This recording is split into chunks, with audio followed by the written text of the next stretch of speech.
Olá pessoal, tudo bem com vocês? Eu sou a professora Anne e vou trabalhar a aula de matemática hoje com vocês, ok? Vocês lembram que a gente trabalhou na aula anterior? Relembram? Então vamos dar uma relembrada, uma olhadinha no que a gente viu na aula passada, ok? Lembram que a gente estudou vários gráficos? Só que agora, na aula passada, a gente fez várias resoluções envolvendo os gráficos que a gente já tinha trabalhado em outras aulas anteriores. Então vamos relembrar alguns exercícios resolvidos e alguns tipos de gráficos envolvidos nesses problemas, ok?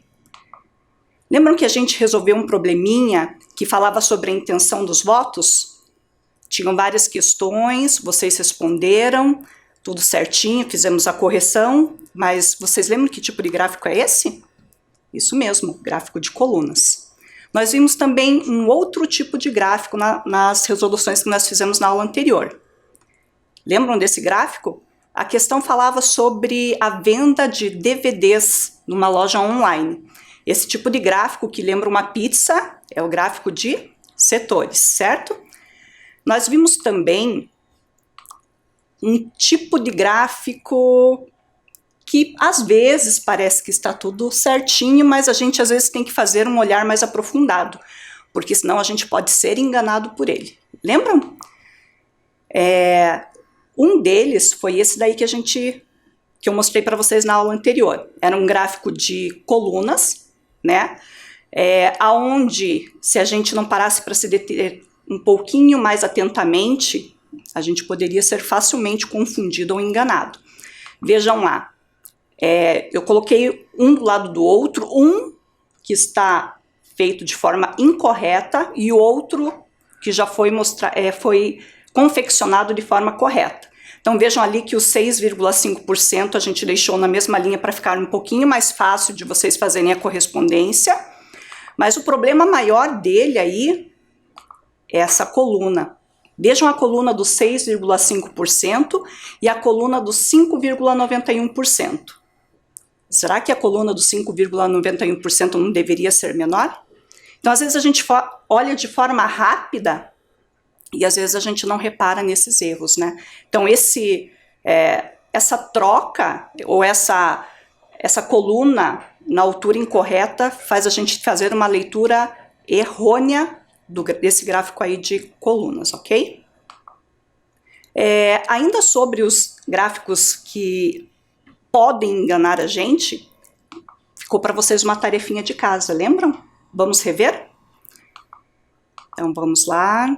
Vocês tinham que fazer a análise desse gráfico aí, que falava sobre um tipo de imposto, né? Então esse gráfico ele foi exibido em num grande canal de televisão dos Estados Unidos. Vocês conseguiram perceber? Acharam alguma coisa estranha nesse gráfico?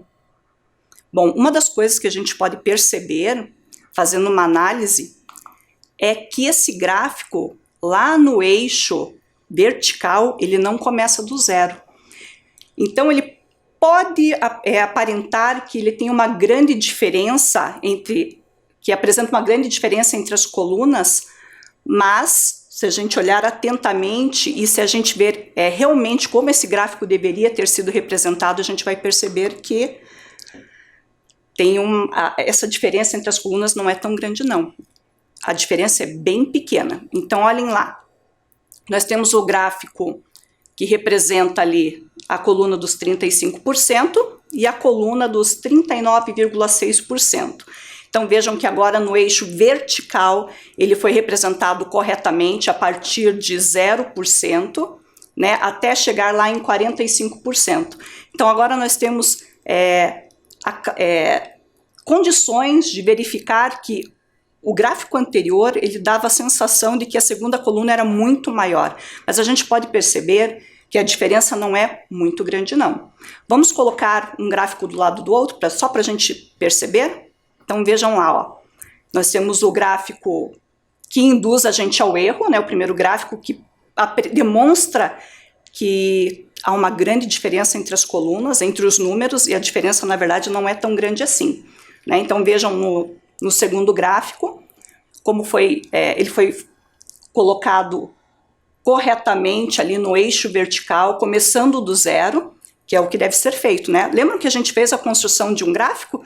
Lembram que eu falei para vocês que sempre na coluna vertical, quando a gente faz a graduação, a gente sempre começa do zero, não é mesmo? Então, conseguiram? Espero que vocês também tenham observado esse errinho ali, quer dizer, um erro às vezes muito grande, né? Quando a gente veicula numa grande televisão, num grande canal de televisão. Mas quando a gente não representa corretamente ali o eixo vertical, a gente pode induzir sim as pessoas ao erro, né? E o que será que a gente vai estudar na aula de hoje, pessoal? Vocês têm uma ideia? Então, nós estudamos alguns gráficos, algumas resoluções na aula anterior e hoje a gente vai continuar resolvendo mais alguns probleminhas envolvendo gráficos, ok? Então vamos lá, separem o material, acho que vocês já estão com o caderno aí do ladinho, né? E vamos à primeira atividade. Então lá, em uma escola foi realizada uma pesquisa para saber qual é a estação do ano preferida pelos alunos. Vamos observar o resultado? Então eu vou dar um tempinho curto só para vocês poderem analisar o gráfico e a gente já volta para conversar sobre esse gráfico aí.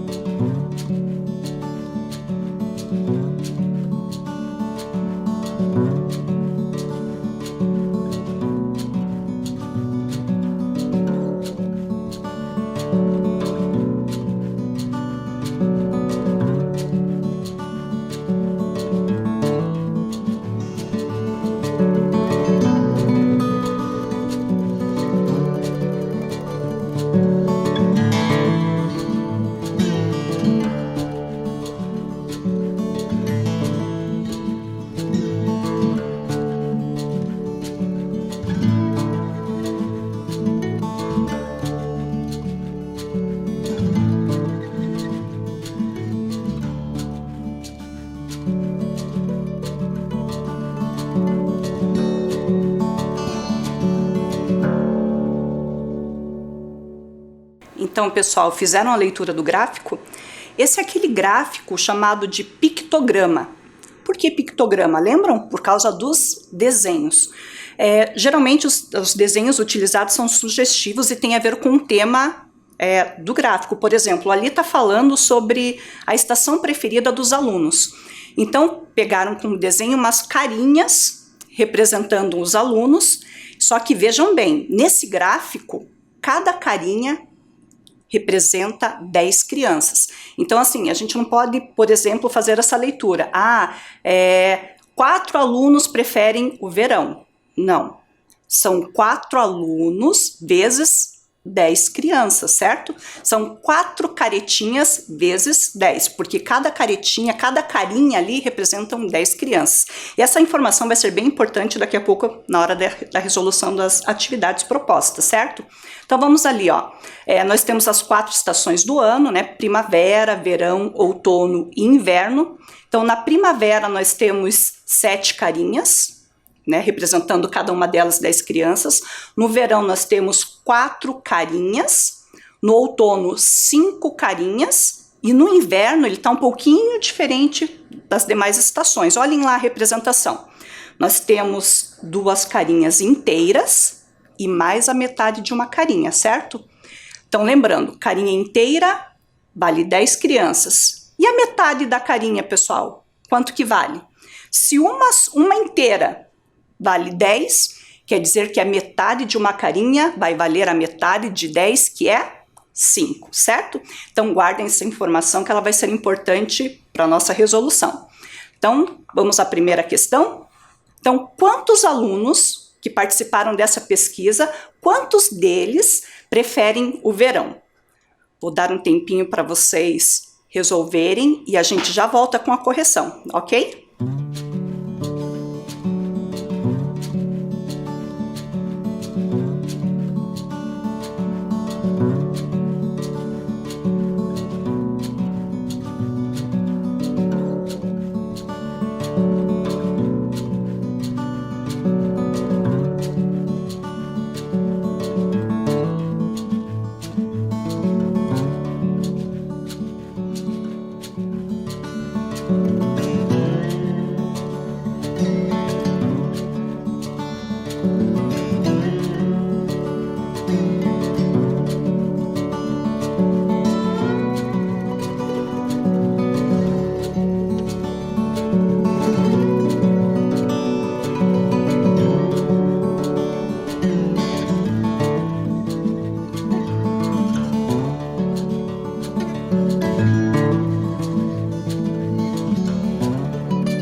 Então, pessoal, conseguiram fazer a resolução, resolveram, não foi tão difícil assim, não é mesmo?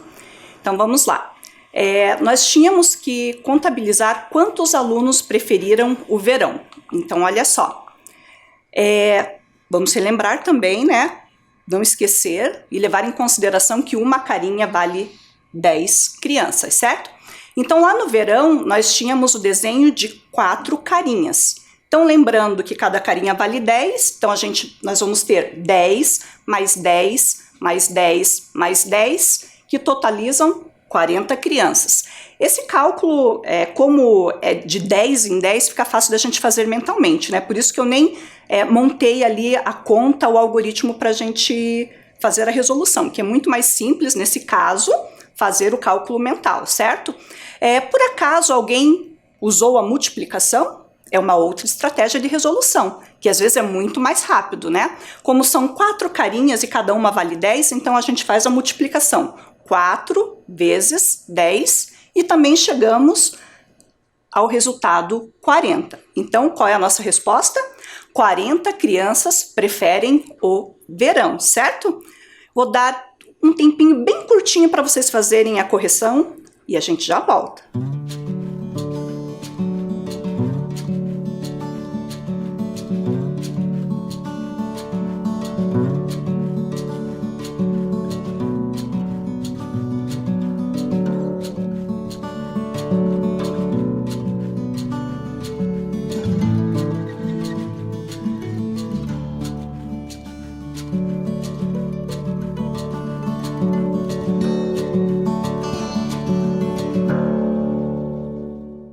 Então, vamos continuar.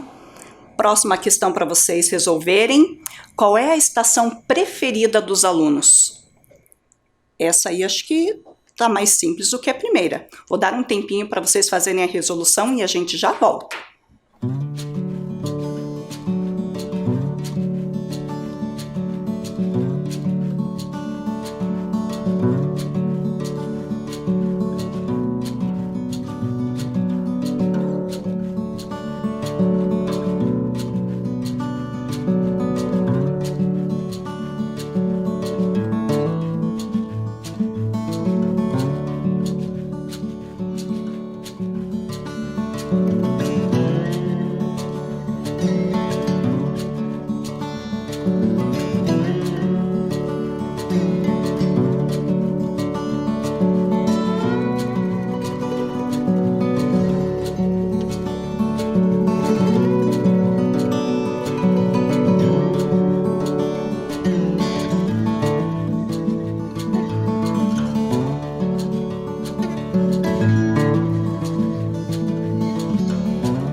Então, pessoal, conseguiram localizar qual é a estação favorita dos alunos ou aquela preferida? Então, vamos lá. A estação preferida, essa é visualmente, acho que não vamos precisar fazer o cálculo ali, no caso, né?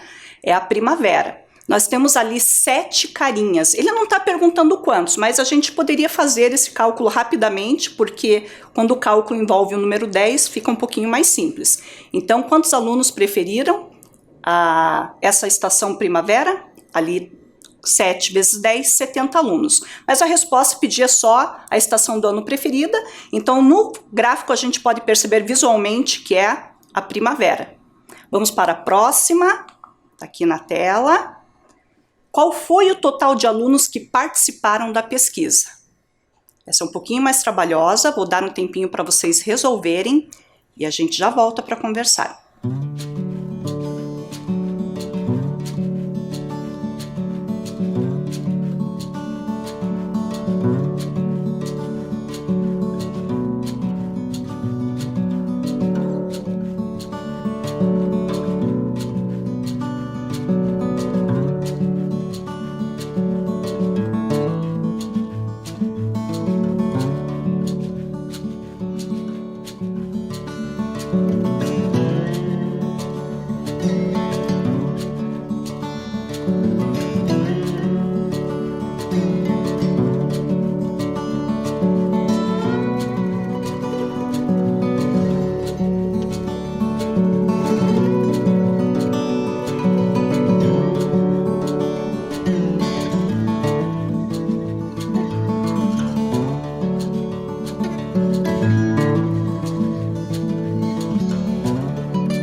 Então, pessoal, conseguiram fazer os cálculos?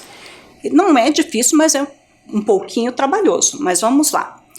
Então, vamos relembrar que uma carinha inteira vale 10 crianças e metade da carinha vale 5 crianças, que é metade de 10, certo? Então, nós vamos calcular primeiro quantas crianças votaram em cada uma das estações do ano e depois a gente faz a soma total, certo? Então, primavera são 7 carinhas vezes 10 crianças, nós temos então 70 crianças. No verão, nós temos 4 carinhas ali no gráfico, vezes 10 crianças, totalizamos 40 crianças. No outono, nós temos 5 carinhas, isso quer dizer o quê? Que 5 vezes 10 crianças quer dizer que no total 50 alunos, 50 crianças votaram no outono. E no inverno, nós temos que prestar bem atenção ali, porque nós temos 2 carinhas inteiras e mais a metade de uma carinha, certo? Então, vamos calcular primeiro as 2 carinhas inteiras. Então, nós temos 2 vezes 10, que resulta em 20. E daí nós temos metade da carinha, que metade de 10 é 5. Então, ali no inverno, nós vamos ter 20 carinhas, mais 5 carinhas, totalizando 25. Bom, o problema ainda não está resolvido, porque eles querem saber o total de crianças, de alunos que participaram dessa pesquisa, certo? Então, vamos lá. Para saber o total, nós temos que calcular ali quantos votaram na primavera, quantos votaram no verão, no outono e no inverno.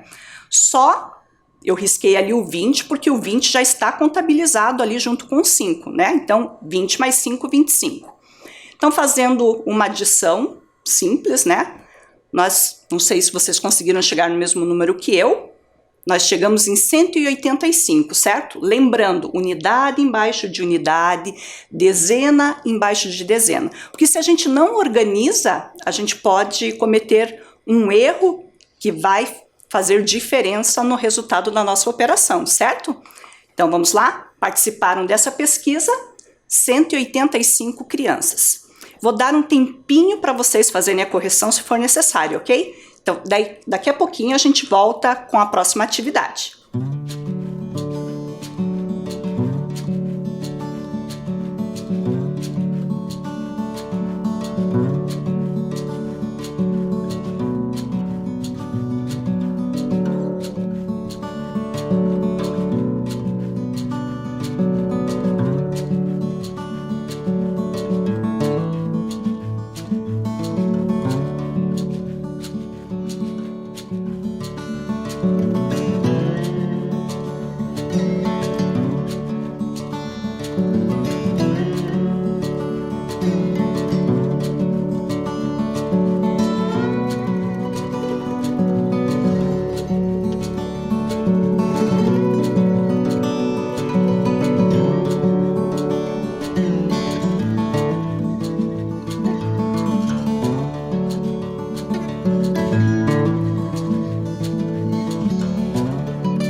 E então, pessoal, fizeram a correção?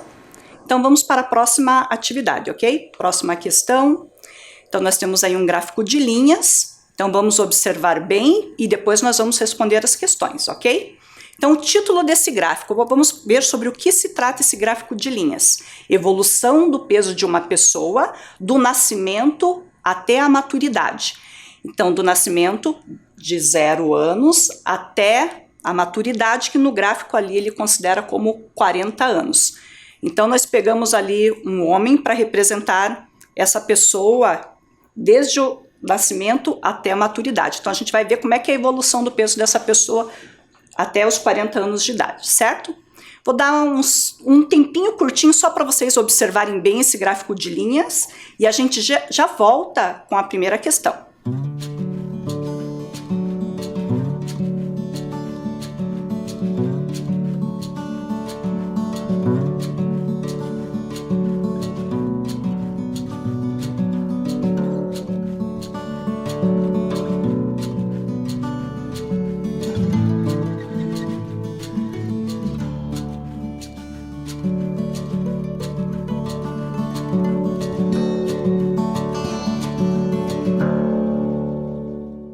Vamos lá, pessoal? Então, primeira pergunta para vocês.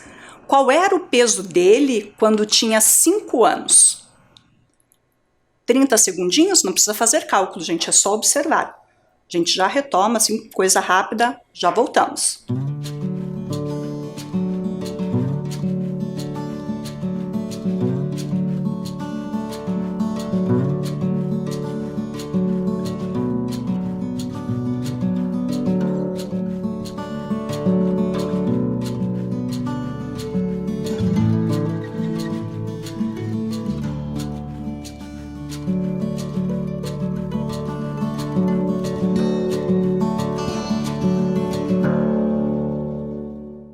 E aí, pessoal, conseguiram localizar a resposta? Então, para localizar o peso dele aos 5 anos de idade, nós temos que olhar no eixo horizontal, localizar a idade, e nós vamos subir até a altura aonde tiver o primeiro ponto. Então, o ponto ele vai estar na mesma direção da idade, certo?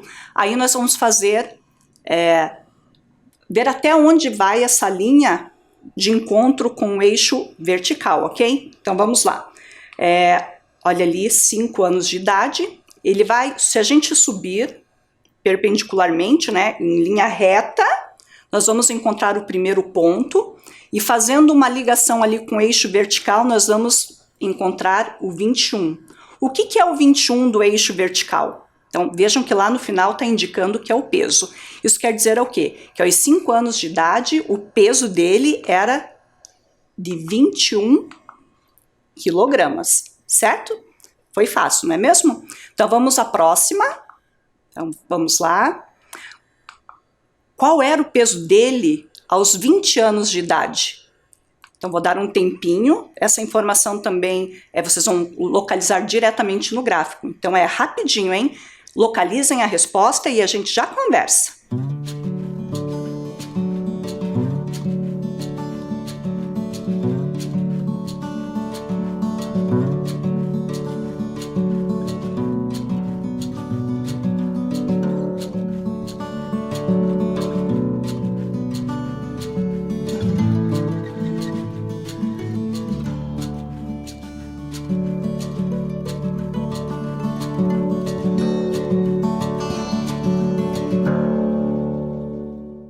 E aí, pessoal, conseguiram localizar? Depois da questão anterior, acho que fica um pouquinho mais fácil, né? Então, novamente, nós vamos localizar a idade dele lá no gráfico, no eixo horizontal. Então, a gente localiza o 20. E o 20, nós vamos subir até o ponto. E esse ponto a gente vai fazer relação com o eixo vertical. Então, vejam lá. Aos 20 anos de idade, subimos até localizar o primeiro ponto dessa linha imaginária, né? Tem o pontilhadinho ali para guiar a gente. E nós vamos perceber que ela tem relação com o número 50. Então, no eixo vertical, nós temos o peso. Então, esse 50, na verdade, é o peso dele aos 20 anos de idade, certo? Não foi difícil, não é mesmo? Vamos à próxima? Então, vamos lá. Letra C. Qual era o peso dele quando nasceu? Então, deem uma olhadinha no gráfico e a gente já volta para conversar.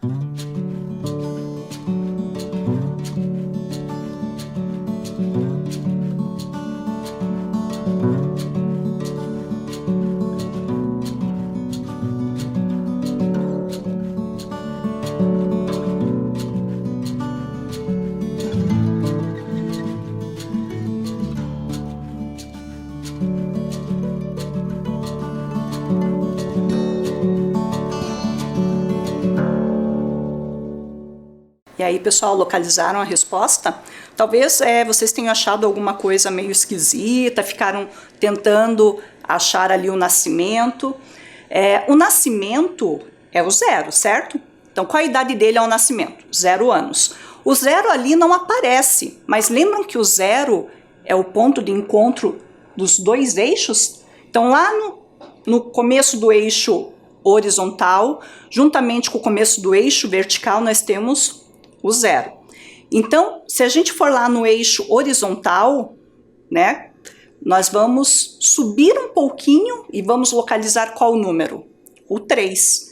Então, vejam ali, não aparece o 0, mas esse tipo de informação está implícita, porque o começo do eixo sempre vale 0. Então, qual era o peso dele ao nascer? 3 quilogramas, certo?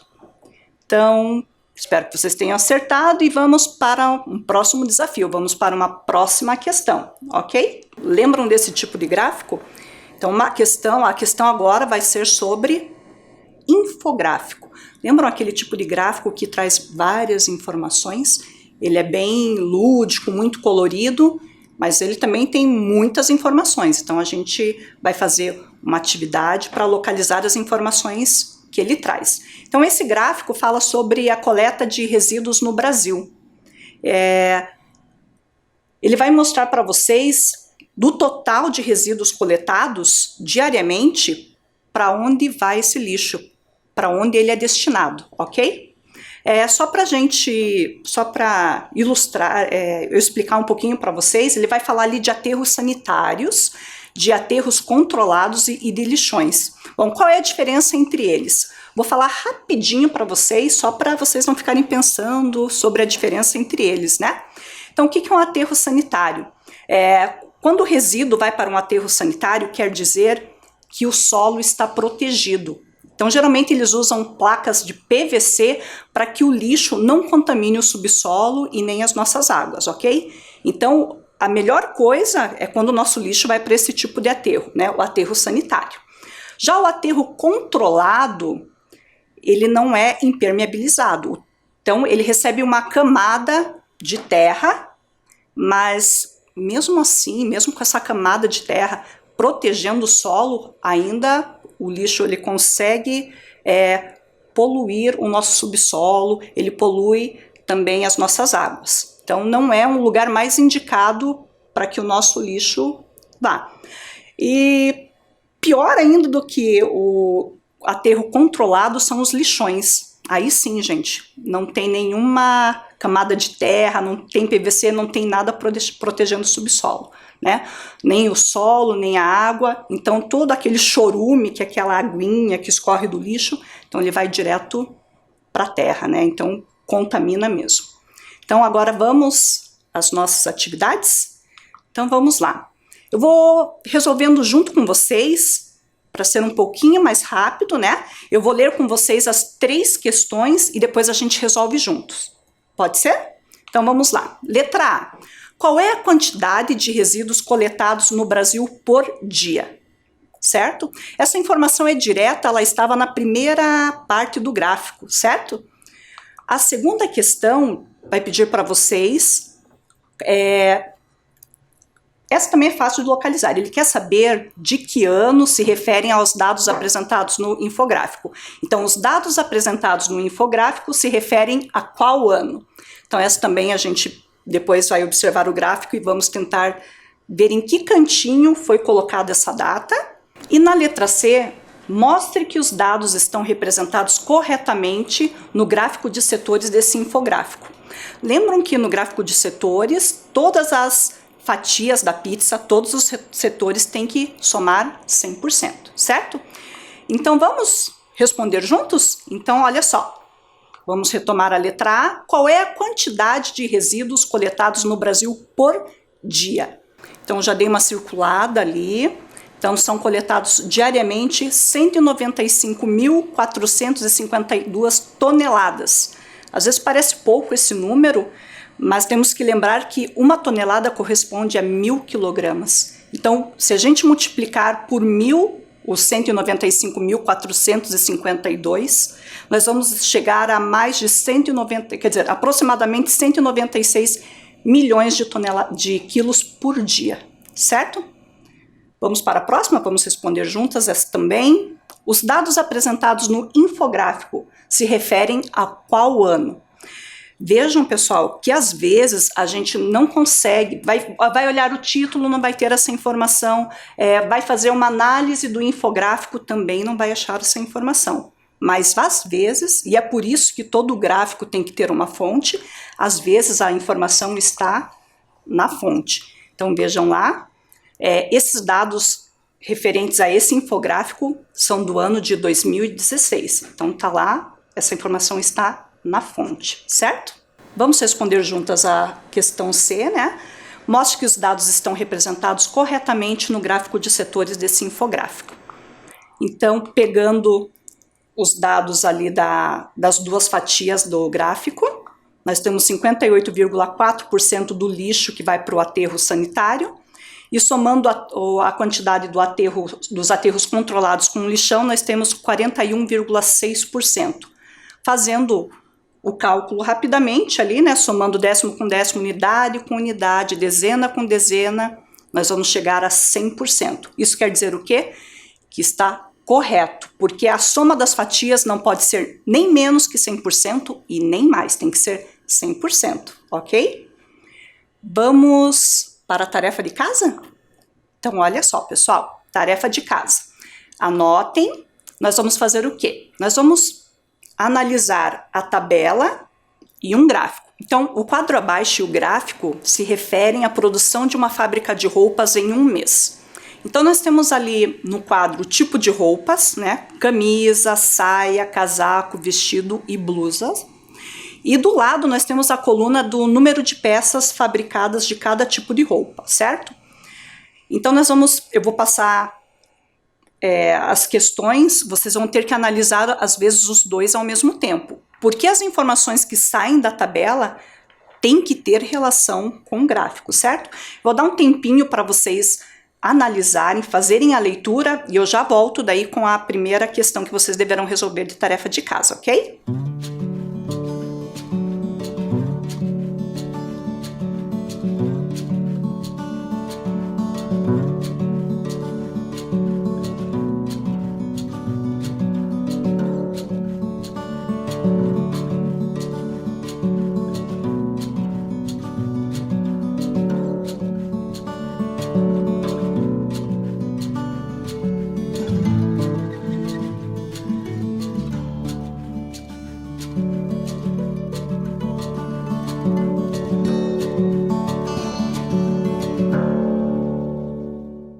Então, pessoal, conseguiram fazer a leitura do quadro e conseguiram fazer a leitura do gráfico? Então, vamos para a primeira pergunta. Qual é o número de saias produzidas pela fábrica? Eu já vou apresentar a próxima, porque daí eu vou dar um tempinho para vocês copiarem, certo? Então, letra B, no gráfico há um erro. Qual é? Então, um tempinho para vocês copiarem e depois eu mostro novamente o gráfico e o quadro para vocês tirarem as informações, ok?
E aí, pessoal, conseguiram anotar as duas questões?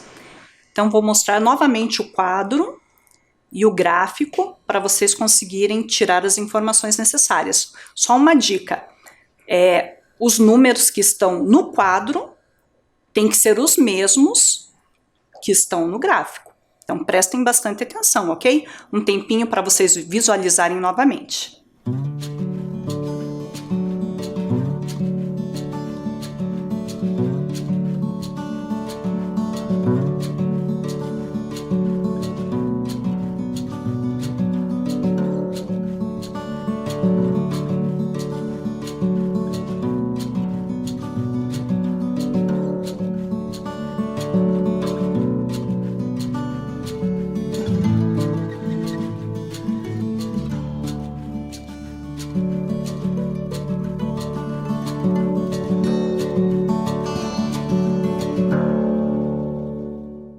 Então, pessoal, espero que vocês tenham localizado a quantidade de saias e tenham encontrado o errinho que está ali no gráfico.